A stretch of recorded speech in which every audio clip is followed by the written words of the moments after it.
फ्रीलाई नेपालीबाट के भन्छ? फोक्टा। फोक्टा मलाई चाहिएन के भन्छ? सोच्छ फ्री के भन्छ फ्री खुल्ला ब्राउन कलर। हजुर हजुर त्यसलाई चाहिँ नेपालीबाट चाहिँ कुन चाहिँ कलर? जस्तै उयो कुकुर ब्राउन कलरको छ भन्छ नि हामीले है। उयो कुकुर समर सिजनलाई नेपालीबाट के भन्छ? नेपालीबाट थाहा भएन नि, मैले त हिन्दी लिएर यहाँ मलाई साह्रो परिरहेछ। के भन्नुभयो? Summer season. समर सिजन शरद ऋतु ग्रीष्म ऋतु याद छैन नि मलाई के भन्छ। हेलो नमस्ते, म राजु गुरुङ। फेरि पनि स्वागत छ हजुरलाई मेरो युट्युब च्यानल। आशा हजुरहरू सन्चै हुनुहुन्छ होला, म पनि एकदमै सन्चै छु। फेरि पनि तपाईँको अघि एउटा नयाँ भिडियोको साथमा उपस्थित भइसकेको छु। आज पनि सधैँ चाहिँ trusted challenge English to Nepali लिएर आएको छु। 5वटा प्रश्न चाहिँ आज पनि हामीसँग है। आजको भिडियो पनि एकदम इन्ट्रेस्टिङ हुनेवाला छ। तपाईँले अन्तिमसम्म हेरेर साथ दिनुहुन्छ भने पक्कै आशा राख्दै आजको भिडियोलाई सुरु गरौँ। Let's start the video. Summer सिजनलाई के भन्छ होला नेपालीबाट? कुन चाहिँ ऋतु होला समर सिजन? नेपालीबाट थाहा भएन नि, मैले त हिन्दी लिएर यहाँ मलाई साह्रो परिरहेछ। समर सिजन गरम महिना शरद ऋतु ग्रीष्म ऋतुहरू छ होइन। समर सिजनलाई वैशाख तले वैशाख चल्दैछ। वैशाख भनेको त कुन चाहिँ ऋतु होला समर सिजन चाहिँ? समर भनेको त गर्मी त भयो, तर गर्मी त हामी देख्दिनँ नि त ऋतुहरू। के त भन्छ के त भन्छ अब म आउँदैन याद छैन नि मलाई के भन्छ मलाई चाहिएन गर्मी बाहेक अरू पनि भन्ने होइन। गर्मी त खासमा गर्मी महिना हो कि तर अरू हुन्छ ठिकै हो। गर्मी ऋतु सक्दैन नि त। हिउँदो त भन्दैन के भन्छ बर्खा त भन्नु। हजुर यसको सही उत्तर हुन्छ तपाईँको ग्रीष्म ऋतु। सही एन्सर है तपाईँले दिनुभएको छ। समर सिजनलाई नेपालीबाट ग्रीष्म ऋतु भनिन्छ। Next question. ट्रान्सपोर्टेसनलाई नेपालीबाट के भन्छ होला? ट्रान्सपोर्टेसनलाई के भन्छ? सोच्छ ट्रान्सपोर्टेसनलाई ट्रान्सपोर्टेसन यात्रा त जर्नी भयो।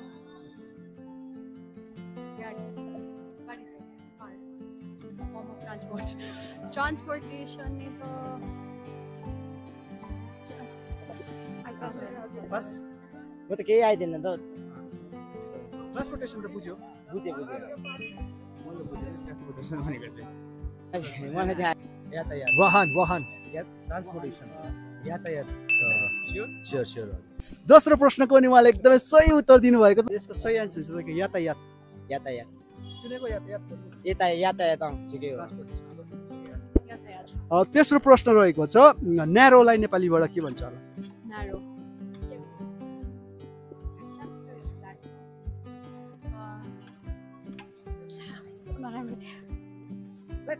याद छ तपाईँलाई?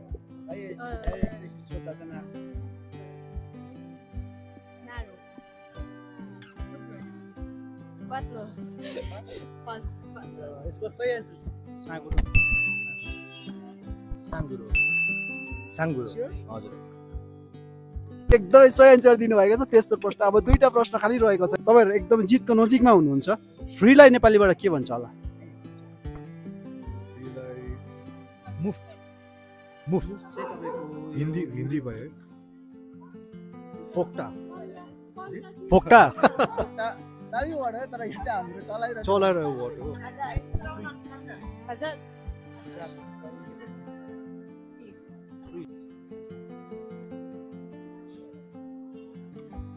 मुफ्त राइट हो तर हिन्दी भयो। आयो त्यतिकै लोगो भन्छ। अब के थाहा सोच त फ्री के भन्छ फ्री खुल्ला फरक त एउटै भइहाल्यो हो। त्यो भएर नेपाली नआउँदा अलिक फ्री याद भयो कि त्यसै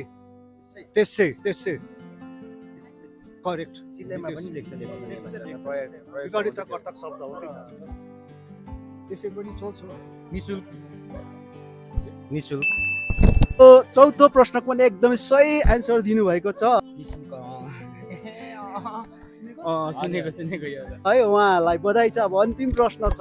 मलाई लाग्छ उहाँले आजको यो च्यालेन्जलाई जित्नु सक्नुहुनेछ। अनि अन्तिम प्रश्न एकदमै सजिलो प्रश्न तपाईँहरूसँग छ है। ब्राउन कलर हजुर हजुर त्यसलाई चाहिँ नेपालीबाट चाहिँ कुन चाहिँ कलर हुन्छ?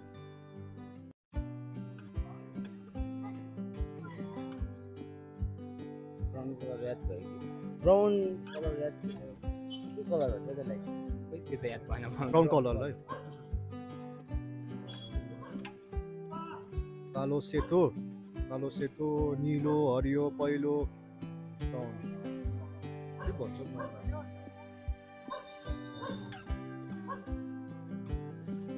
ब्राउनलाई चाहिँ हजुर पास गर्नु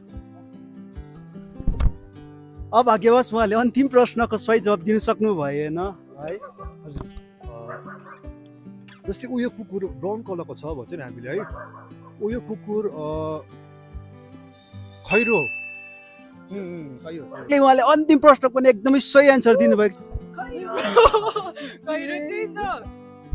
खैरो हजुर हजुर बधाई छ उहाँले है यो आजको च्यालेन्जलाई उहाँले जितिसक्नु भएको छ। हेलो एभ्रिवान है my name is Darpan Rai अन्त मेरो भ्लग्स पनि छ दर्पण राई भ्लग्स छ फेसबुकमा है भर्खरै स्टार्ट गरेको तपाईँहरूले फलो गरिदिनुहोस् होला है लस त्यति नै छ। उहाँको आफ्नै च्यानल पनि छ गएर उहाँलाई तपाईँले सपोर्ट देखाइदिनु होला तपाईँले आफ्नो माया देखाइदिनु होला है उहाँको च्यानलमा गइकन भिडियो मन पऱ्यो लाइक सेयर सब्सक्राइब गर्न चाहिँ नबिर्सिनु होला है। हुन्छ बधाई छ तपाईँहरूले आजको च्यालेन्जलाई जितिसक्नु भएको छ है तपाईँहरूको लागि है गिफ्ट छ बधाई छ तपाईँहरूलाई है सजिलो प्रकारले यसरी सही प्रकारले 5वटै प्रश्नको उत्तर दिनुभएको छ है। तपाईँलाई आजको प्रश्न के कस्तो लाग्यो सजिलो लाग्यो या हार्ड लाग्यो?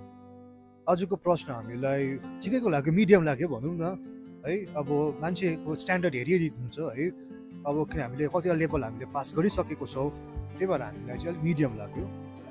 हजुर ठिकै छ राम्रो नै छ होइन एउटा मिडियम लेभलको भनौँ मलाई होइन उच्च लेभलको त युज गर्नु भएन त्यसमा होइन कुनै वर्ड्सहरू हजुर त्यही हो। तपाईँले हाम्रो जो भ्युवर्सहरू जो हेरिराख्नु भएको छ है उहाँलाई चाहिँ के भन्न चाहनुहुन्छ? उहाँलाई चाहिँ के भन्न चाहन्छ भन्दाखेरि चाहिँ अब हामीले अब पर्टिकुलरली अब हामीले दार्जिलिङमा हेऱ्यो भने too much of western influence छ है अब everybody wants to talk in English होइन they want to use the vocabulary of English है तर हामीले नेपाली पनि अलिअलि अब राख्नु चाहिँ पर्छ be in touch with the dialect क्या आफ्नो एउटा कम्युनिटीको डाइलेक्ट हो हाम्रो नेपाली होइन त्यसमा चाहिँ हामी इन टच हुनुपर्छ क्या सो द्याट अब अलिकति हामीलाई पनि अब थाहा चाहिँ होस् न आफ्नो मातृभाषामा है साह्रै अब उच्च स्थानमा थाहा नभए पनि अलिक मिडियममा चाहिँ थाहा होस् न त्यति नै छ। तपाईँले हाम्रो नेपाली भाषा सम्बन्धी लिएर हाम्रो भ्युवर्सहरूलाई के भन्न चाहनुहुन्छ?